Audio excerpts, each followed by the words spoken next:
Mr. Speaker, distinguished colleagues, we debate this impeachment at a time when Filipino people are facing a crisis far larger than the political conflict inside this chamber. The world is being shaken by war, energy disruption, and commodity shocks. Energy prices are projected to surge 24% this year because of the Middle East war, with commodity prices forecast to rise by 16% and inflationary pressures expected to hit us the hardest. For the Filipino family, these numbers mean higher fuel prices, higher transport costs, higher food prices, and even shrinking household budget. Inflation has already surged to 7.2% in April 2026. And yet, in the middle of this economic storm, Congress is being asked to devote its gravest constitutional power to an impeachment case built on complaints that remain constitutionally infirm, procedurally defective, and factually incomplete. Let us be clear, not impeaching the Vice President does not mean she can no longer be held accountable. Hindi po totoo na kapag hindi tinuloy ang impeachment, wala nang kaso. If there is graft, file graft case. If there is malversation, file a malversation case. If there is unexplained wealth, file the proper case before the proper court. The Vice President is not absolutely immune from suit under the Constitution. And once she is no longer Vice President, she becomes fully subject to ordinary criminal and civil processes without the political complications of an impeachment. Accountability is never lost. Accountability is not achieved through impeachment alone. Accountability must serve justice and not political convenience. It must be fair, constitutional, and consistent. If impeachment is to be used to remove a sitting Vice President, then the House must apply the highest standard, not the lowest. We must demand ultimate facts, competent evidence, personal participation, and clear acts constituting the impeachable offenses. That is why the harder question must be asked. With barely 2 years left in her term, what good will the impeachment do for our country? Will it lower prices? Will it solve the energy crisis? Will it return stolen public funds? Will it fix flood control corruption? Or will it only deepen division in our already divided nation and turn the national agenda into another prolonged political war? For this reason, impeachment is lost when the motives behind it become suspect. Justice is not achieved when accountability becomes only a consolation prize for a political conflict. Let us not pretend that what we are witnessing is purely a principled constitutional process. The public sees the bitter conflict between former allies. They see a struggle for political supremacy. They see the risk that the instrumentalities of government is being used to destroy political opponents. Committee report number 261 itself shows the weakness of this process. The Committee on Justice did not merely evaluate the complaints, it built the case after the complaints were filed. Hindi impeachment screening ang ginawa ng komite. Case building ang ginawa. An impeachment complaint must stand on its own from the beginning. It must contain ultimate facts. It must allege acts constituting impeachable offenses. It must show personal participation and legal nexus. Hindi pwedeng kulang ang reklamo tapos ang komite ang maghahanap ng ebidensya sa pamamagitan ng subpoena, AMLA record, BIR record, SEC record, NBI files, at testimony ng witness na inilabas pa sa bilangguan para lang punuan ang kakulangan. The committee received testimony and documents that limited meaningful testing. Kung gagamitin ng ebidensya para iakyat ang impeachment, dapat pinapayagan din subukan ang credibility, authenticity, personal knowledge, and relevance. The evidentiary record is not merely weak, it is compromised. The committee took the word of Ramil Madriaga, a convicted criminal, as though it was gospel truth.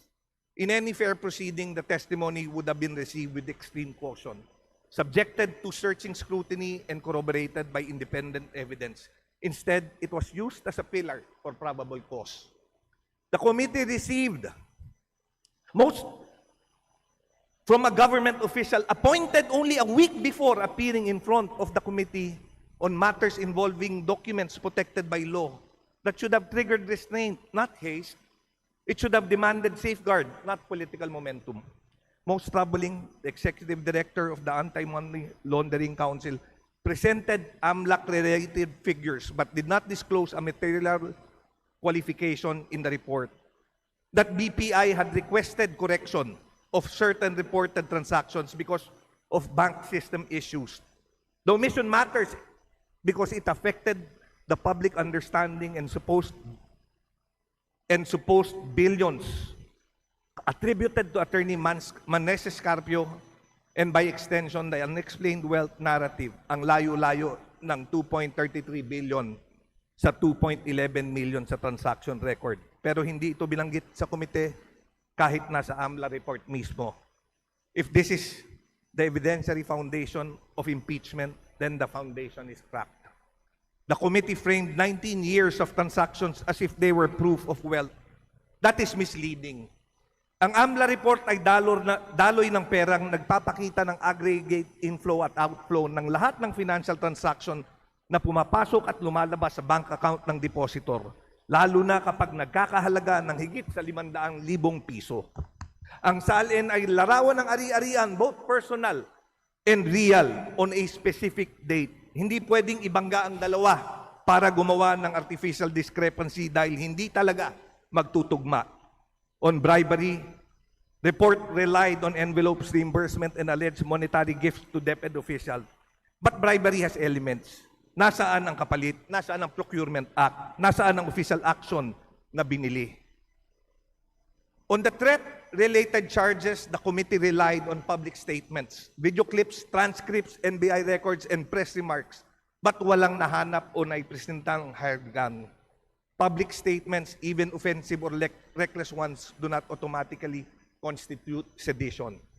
Insurrection, conspiracy, or assassination. The law still requires overt act, intent, and factual nexus to unlawful action.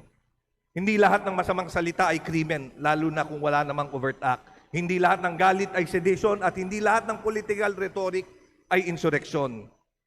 On confidential funds, the committee relied on co-observation, notices of disallowance, and alleged liquidation irregularities. These are serious matters, but they do not automatically become malversation, plunder, graft, or impeachable offenses. A COA finding is not a conviction. An audit observation is not proof of criminal intent. A notice of disallowance is not by itself proof that the Vice President stole public funds. The law requires more unlawful. The law requires more unlawful appropriation, personal participation, intent, and direct attribution to the respondent. Yan ang dapat ipinakita. Representative Suntay, please wrap up. Ang problema ng committee report number 261 ay hindi lamang pagkakulang ng ebidensya. Ang mas mabigat na problema ay ang paraan ng pagbuo ng ebidensya. The committee began with a constitutionally weak complaint, expanded the record through broad subpoenas, limited meaningful testing, and treated the resulting record as if it cured the original defect. Impeachment must meet higher constitutional standards, Mr. Speaker, because it seeks to overturn an electoral mandate. President Ferdinand Marcos Jr. received 31,629,783 votes. Vice President Sara Duterte received 32,208,417 votes. Those votes do not place anyone above accountability, but they demand restraint, seriousness, and fairness before Congress attempts to remove an elected national official. It was for this reason that I voted no to the impeachment complaint filed against President Marcos, and it is for the same reason that I oppose the impeachment complaint against the Vice President. Vox Populi, Vox Dei. The voice of the people is the voice of God. It is not absolute in law, but it is sacred in democracy. Boses ito ng manggagawa, nakulang sa sahod, pasyenteng naghihintay ng tulong, commuter, magsasaka, mangingisda, magulang at kabataang pagod na sa gobyernong laging uli sa krisis. Boses ng mga Pilipinong sawa na sa politika at naghahangad lamang ng kasaganahan at pagbabago. For this reason, I cannot support the transmission of the articles of impeachment to the Senate. The country needs accountability, yes, but accountability that is fair, consistent, and constitutional. The country needs action on corruption, yes, but action that applies to all, not only to one political target. The country needs justice, yes.